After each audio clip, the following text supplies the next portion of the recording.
Olá, seja bem-vindo ao nosso 27º dia de leitura das Sagradas Escrituras e estamos finalizando o mês e quase finalizando também mais 2 livros das Sagradas Escrituras. No dia 28, no dia de amanhã, estaremos finalizando o livro de Mateus e Atos dos Apóstolos. Viu como valeu a pena? Nós estamos caminhando e progredindo. Antes de iniciarmos a leitura de hoje, quero que você deixe teu curtir, o teu compartilhar, ative os sininhos e qualquer dúvida deixe fixado abaixo nos comentários. Hoje, no nosso 27º dia, nós iremos ler Gênesis no capítulo 28, iremos até Mateus no capítulo 27, retornaremos ao livro da Rainha Esther no capítulo 4 e finalizaremos Atos dos Apóstolos no capítulo 27. Hoje, em Gênesis no capítulo 28, nós iremos ler a narração da fuga de Jacó. Diz assim: Então Isaac chamou Jacó, deu-lhe a sua bênção e ordenou: Não se case com uma mulher cananeia. Vai para Padã-Arã, a casa de Betuel, seu avô materno, e case-se com uma das filhas de Labão, irmão de sua mãe. Que o poderoso Deus o abençoe, faça-o prolífero e multiplique a sua descendência, para que você se torne uma comunidade dos povos. Que ele dê a você e aos seus descendentes a bênção de Abraão, para que você tome posse da terra, na qual vive como um estrangeiro, a terra dada por Deus a Abraão. Então Isaac despediu-se de Jacó e foi até Padã-Arã. A Labão, filho do arameu Betuel, irmão de Rebeca, mãe de Jacó e de Esaú. Esaú viu que Isaac havia abençoado a Jacó e o havia mandado para Padã-Arã, para escolher ali uma mulher, e que o abençoá-lo dera-lhe a ordem de não se casar com uma mulher cananeia. Também soube que Jacó obedecera seu pai e a sua mãe e fora para Padã-Arã.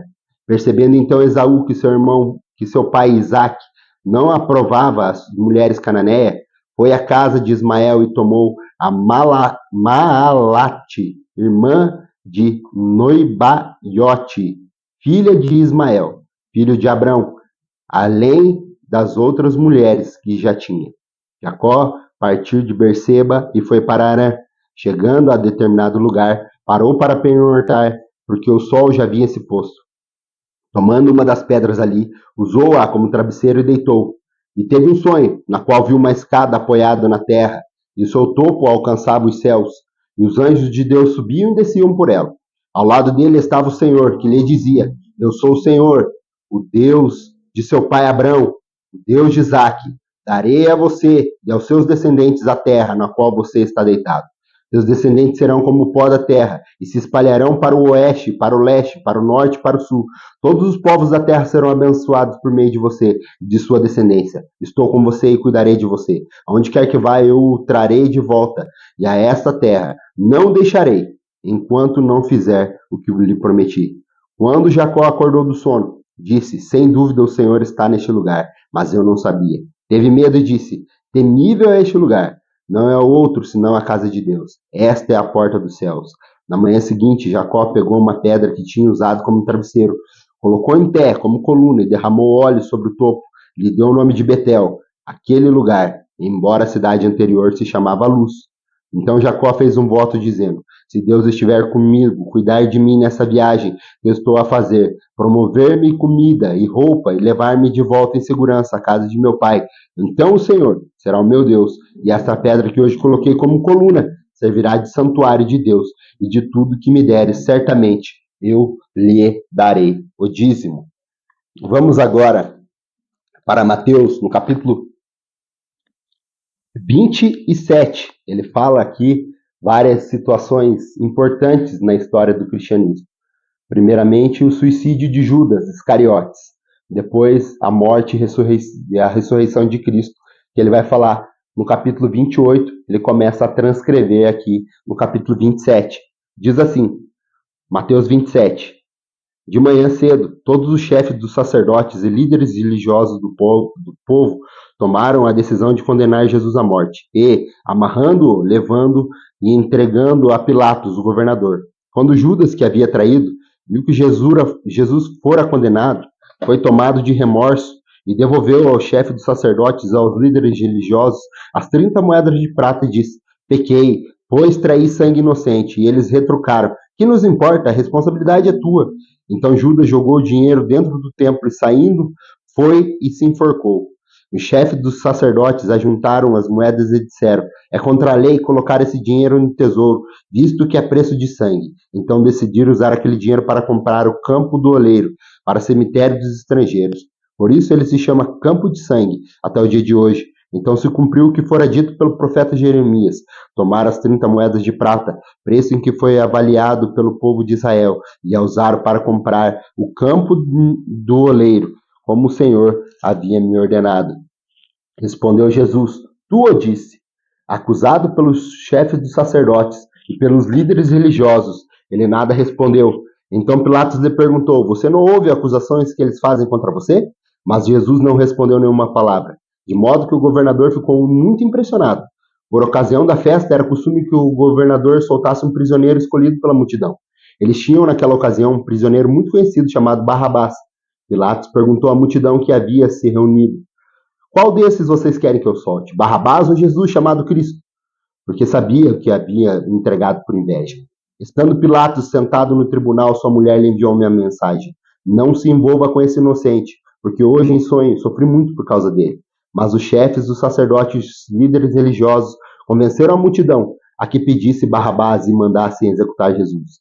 Então perguntou o governador: qual dos dois vocês querem que eu solte? Responderam: Barrabás. Perguntou Pilatos: que farei com Jesus, chamado Cristo? Todos responderam: crucifica-o. Por quê? Que crime ele cometeu? Perguntou Pilatos. Mas eles gritavam ainda mais: crucifique-o. Quando Pilatos percebeu que não estava obtendo nenhum resultado, mas ao contrário, estava se iniciando uma multidão, um tumulto, mandou trazer água, lavou as mãos diante da multidão e disse: eu estou inocente do sangue deste homem. A responsabilidade é de vocês. Todo o povo respondeu: que o sangue dele caia sobre nós e sobre os nossos filhos. Então Pilatos soltou-lhe Barrabás, mandou açoitar Jesus e entregou para ser crucificado. Então os soldados do governador levaram Jesus para Petrório e reuniram toda a tropa e o seu redor, tiraram-lhe as vestes e puseram nele um manto vermelho. Fizeram-lhe uma coroa de espinho e colocaram em sua cabeça. Puseram uma vara na sua mão direita e se ajoelharam-se diante dele, zombando: salve, rei dos judeus! Cuspiram nele e, tirando-lhe a vara, batiam-lhe com ela na cabeça, depois de terem zombado dele. Tiraram-lhe o manto e vestiram-lhe com as suas próprias roupas. Então levaram para crucificá-lo. Ao saírem, encontraram um homem de Cirene chamado Simão e o forçaram a carregar a cruz.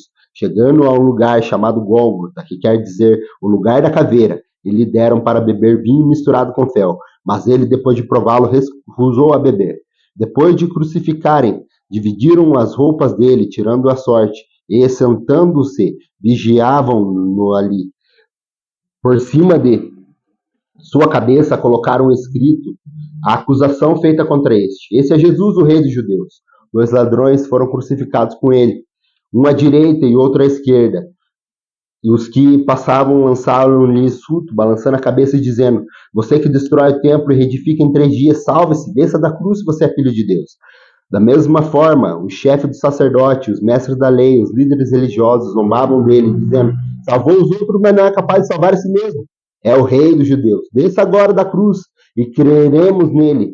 Ele confiou em Deus, que Deus o salve. Agora, se ele tem compaixão, pois disse: sou o filho de Deus.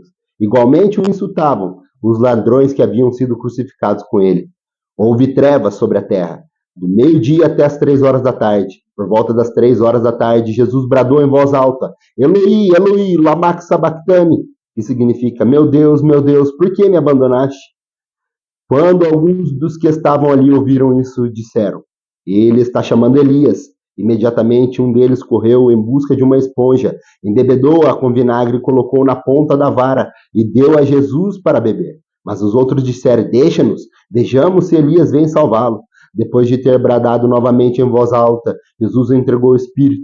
Naquele mesmo momento, o véu do santuário rasgou-se do alto em 2 partes, de alto a baixo. A terra tremeu e as rochas se partiram. Os sepulcros se abriram e os corpos de muitos santos que tinham morrido foram ressuscitados. E saindo dos sepulcros depois da ressurreição de Jesus, entraram na cidade santa e apareceram a muitos. Quando o centurião e os que com ele vigiavam Jesus viram o terremoto e tudo o que havia acontecido, ficaram aterrorizados e exclamaram: verdadeiramente este é o Filho de Deus.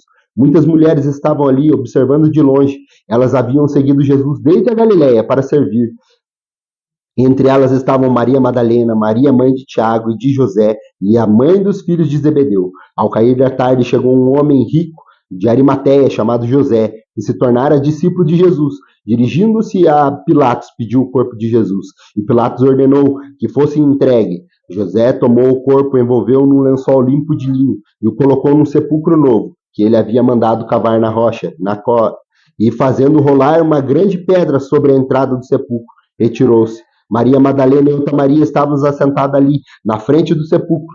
No dia seguinte, isto é, no sábado, o chefe dos sacerdotes e os fariseus dirigiam-se a Pilatos e disseram: Senhor, lembramos que quando ainda estava vivo, aquele impostor disse: depois de 3 dias ressuscitarei. Ordena, pois, que o sepulcro dele seja guardado até o 3º dia, para que não venham seus discípulos e, roubando o corpo, diga ao povo que ele ressuscitou dentre os mortos. E este último engano será pior do que o primeiro. Leve um destacamento, respondeu Pilatos. Podem ir e mantenham o sepulcro em segurança, como acharem melhor. Eles foram, amarraram e armaram um esquema de segurança no sepulcro, e além de deixar um destacamento montado de guarda, lacraram a pedra. Vamos agora fazer a leitura de Esther no capítulo 4, aonde o Mardoqueu, na iminente matança e o extermínio dos judeus, ele faz um pedido a Esther, e ele diz assim, Esther no capítulo 4, quando Mardoqueu soube de tudo o que havia acontecido, rasgou as vestes, vestiu-se de pano de saco, cobriu-se de cinza e saiu pela cidade chorando, amargamente em voz alta. Foi até a porta do Palácio Real, mas não entrou, porque ninguém vestido de pano de saco tinha permissão de entrar. Em cada província onde chegou o decreto com a ordem do rei, havia um grande pranto entre os judeus, com jejum, choro e lamento. Muitos se deitavam em pano de saco em cinza. Quando as criadas de Esther e os oficiais responsáveis pelo harém lhe contaram o que se passava com Mardoqueu, ela ficou muito aflita e lhe mandou roupa para que se vestisse e tirasse o pano de saco, mas ele não quis aceitá-la. Então Esther convocou Atá, um dos oficiais do rei, nomeado para ajudá-la, e lhe deu ordem para descobrir o que estava perturbando Mardoqueu e por que ele estava agindo daquela forma. Atá foi falar com Mardoqueu na praça da cidade, em frente à porta do Palácio Real. Mardoqueu contou-lhe tudo o que lhe havia acontecido, quanto prata Amã tinha prometido depositar na tesouraria real para destruir os judeus. Deu-lhe também uma cópia do decreto que falava do extermínio e que tinha sido anunciado em Suzã, para que ele o mostrasse a Esther e insistisse com ela para que fosse à presença do rei implorar misericórdia e interceder em favor do seu povo. Atá retornou e relatou a Esther tudo que Mardoqueu lhe havia dito. Então ela o instruiu que dissesse a seguinte palavra a Mardoqueu: todos os oficiais do rei e o povo das províncias do império sabem que existe somente uma lei para que qualquer homem ou mulher que se aproxime do rei no pátio interno, sem que ele possa ser chamado, será morto, a não ser que o rei estenda o seu cetro de ouro, para que a pessoa lhe poupe a vida. E eu não sou chamado à presença do rei há mais de 30 dias. Quando Mardoqueu recebeu a resposta de Esther, mandou-lhe dizer: não pense que pelo fato de estar no palácio real você será a única entre os judeus que escapará, pois se você ficar calada nessa hora, socorro e livramento surgirão de outra parte para os judeus, mas você e a família do seu pai morrerão. Quem sabe se não for um momento como este que você chegou a essa posição de rainha? Então Esther mandou essa resposta a Mardoqueu: vá reunir todos os judeus que estão em Suzã e jejuem em meu favor. Não comam nem bebam durante 3 dias e 3 noites, e eu e as minhas criadas jejuaremos com vocês. Depois disso, irei ao rei, ainda que seja contra a lei. Se eu estiver que morrer, morrerei. Mardoqueu retirou-se e cumpriu todas as instruções que Esther lhe havia ordenado. A nossa última leitura de hoje está lá em Atos dos Apóstolos, no capítulo 27. Os dias têm passado rápido e nós temos crescido em graça e em conhecimento. Paulo ele viaja até Roma e ele enfrenta um naufrágio. E esse naufrágio ele é testemunhado aqui em Atos dos Apóstolos, no capítulo 27. Atos 27. Quando ficou decidido que navegaríamos para a Itália, Paulo e alguns outros presos foram entregues a um centurião chamado Júlio, que pertencia ao regimento imperial. Embarcamos no navio de Adramítio, que estava de partida para alguns lugares da província da Ásia, e saímos ao mar, estando conosco Aristarco, um macedônio de Tessalônica. No dia seguinte, ancoramos em Sidom, e Júlio, num gesto de bondade para com Paulo, permitiu-lhe que fosse ao encontro de seus amigos, para que estes suprissem as suas necessidades. Quando partimos de lá, passamos do norte do Chipre, porque os ventos nos eram contrários. Tendo atravessado o mar aberto, ao longo da Cilícia e da Panfilha, ancoramos em Mirra, na Lícia. Ali, o centurião encontrou um navio alexandrino que estava de partida para a Itália, e nele nos fez embarcar. Navegamos vagarosamente por muitos dias e tivemos dificuldade para chegar a Cnídio, não sendo possível prosseguir em nossa rota, devido aos ventos contrários. Navegamos ao sul de Creta, de frente ao Salmona. Costeamos a ilha com dificuldade. Chegamos a um lugar chamado Bons Portos, perto da cidade de Laceia. Tínhamos perdido muito tempo e agora a navegação se tornara perigosa, pois já havia passado o jejum. Por isso Paulo os advertiu: Senhores, vejo que a nossa viagem será desastrosa e acarretará em grande prejuízo para o navio, para a carga e também para a nossa vida. Mas o centurião, em vez de ouvir a Paulo e o que ele falava, seguiu o conselho do piloto e do dono do navio. Disse que o porto não era próprio para passar o inverno. A maioria decidiu que deveríamos continuar navegando com a esperança de alcançar Fenícia e ali passar o inverno. Este era o porto de Creta, que dava para o sudoeste e para o noroeste. Começamos a soprar suavemente o vento do sul. Eles pensaram que havia obtido o que desejavam. Por isso, levantaram âncoras e foram navegando ao longo da costa da Creta. Pouco tempo depois, desencadeou da ilha um vento muito forte, chamado Nordeste. O navio foi arrastado pela tempestade sem poder resistir ao vento. Assim cessamos as manobras e ficamos à deriva, passando ao sul de uma pequena ilha chamada Clauda. Foi com dificuldade que conseguimos recolher o barco salva-vidas, levando-o, lançando mão de todos os meios para reforçar o navio com cordas, e temendo que ele encalhasse. Nos bancos de areia de Sirte, baixaram as velas e deixaram o navio à deriva. No dia seguinte, sendo violentamente castigado pela tempestade, começaram a lançar fora as cargas. No terceiro dia, lançaram fora com as próprias mãos a armação do navio, não aparecendo nem sol nem estrelas por muitos dias, e continuando a abater-se sobre nós grande tempestade. Finalmente perdemos todas as esperanças de salvamento, visto que os homens tinham passado muito tempo sem comer. Paulo levantou-se diante de todos e disse: Os senhores deveriam ter aceitado meu conselho de não partir de Creta, pois assim teriam evitado este prejuízo e dano. Mas agora recomendo que tenham coragem, pois nenhum de vocês perderá a vida. Apenas o navio será destruído. Pois ontem à noite apareceu-me um anjo do Senhor, de Deus, a quem pertenço e a quem eu adoro, dizendo-me: Paulo, não tenha medo. É preciso que compareça perante César.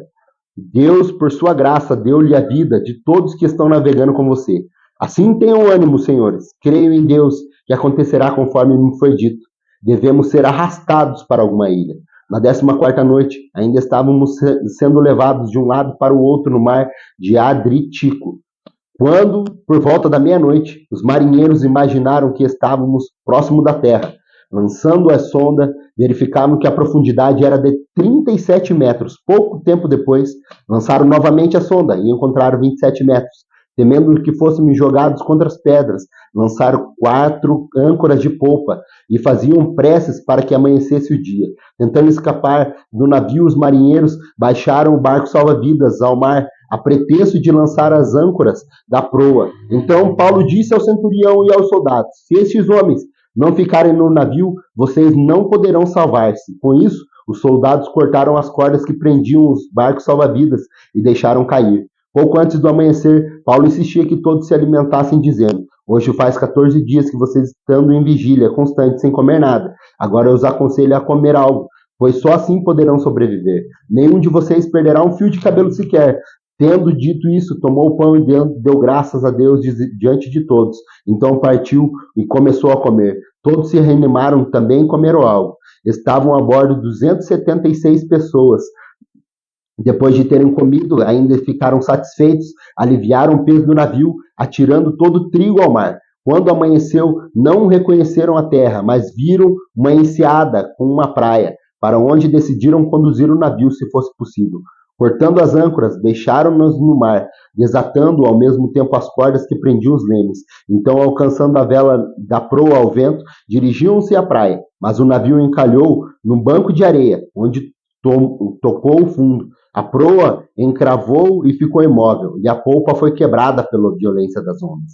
Os soldados resolveram matar os presos para impedir que algum deles fugira, jogando-se ao mar. Mas o centurião queria poupar a vida de Paulo e os impediu de executar o plano. Então ordenou aos que sabiam nadar que lançassem primeiro ao mar em direção à terra. Os outros teriam que salvar-se em tábuas ou pedaços do navio. Dessa forma, todos chegaram a salvos em terra. Muito obrigado pela tua companhia. Aguardo você amanhã no nosso 28º dia, para nós finalizarmos a leitura de Mateus 28 e Atos dos Apóstolos 28 e já partirmos para outros 2 preciosos livros das Sagradas Escrituras. Lembre-se, 2024 é o ano de você e eu podermos dizer, em 31 de dezembro, eu li a Bíblia toda em um ano. Te aguardo amanhã para mais um episódio da nossa leitura das Sagradas Escrituras.